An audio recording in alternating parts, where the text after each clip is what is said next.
ரசூலுல்லாஹி ஸல்லல்லாஹு அலைஹி வஸல்லம் அவர்கள் சொல்கிறார்கள் பாருங்கள், சூரத்து தௌபா 9வது அத்தியாயத்தின் 35வது வசனம்.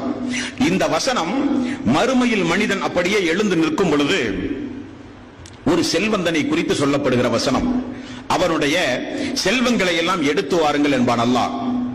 இந்த உலகத்தில் தர்மம் கொடுக்கப்படாத செல்வம், ஜக்காத்து கொடுக்காத செல்வம், ஏழை எளியவர்களுக்கு பயன்படாத செல்வம், அந்த செல்வம் தனக்குரியது என்று தன்னோடு மட்டுமே வைத்துக் கொண்டு பாதுகாத்த செல்வம், அல்லாஹ்வுடைய பாதையில் செலவழிக்காத செல்வம், ஏழை எளியவர்கள் பாதிக்கப்பட்டு கையேந்தி வரும்பொழுது கொடுக்காத செல்வம், வீட்டுக்கு அருகில் பசியும் பட்டினியுமாக இருந்த மக்களுக்கெல்லாம் செலவழிக்கப்படாத செல்வம் எடுத்து கொண்டு வாருங்கள் என்று அல்லாஹ் சொல்லி, யௌம யுஹ்மா அலைஹா ஃபீ நாரி ஜஹன்னம ஃபத்குவா பிஹா ஜிபாஹுஹும் வஸுனூபுஹும் வலுஹூருஹும் ஹாதா மா கனஸுத்தும் லி அன்ஃபுஸிக்கும் ஃபதூகு மா குன்தும் தக்னிஸூன்.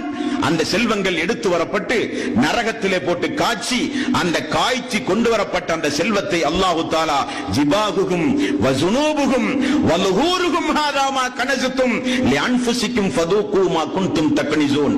அவனுடைய முதுகிலும் அவனுடைய விலாப்புறங்களிலும் சூடு போடுங்கள் அந்த செல்வத்தை கொண்டு. என்னுடைய அடியார்களுக்கு பயன்படாத செல்வம், ஜக்காத்து கொடுக்கப்படாத செல்வம், அதற்காக வேண்டி ஓடி ஓடி உழைத்து இபாதத்துகளை பாழாக்கிய செல்வம். யா அய்யுஹல்லதீன ஆமனூ லா துல்ஹிக்கும் அம்வாலுக்கும் வலா அவுலாதுக்கும் அன் ஸிக்ரில்லாஹ்.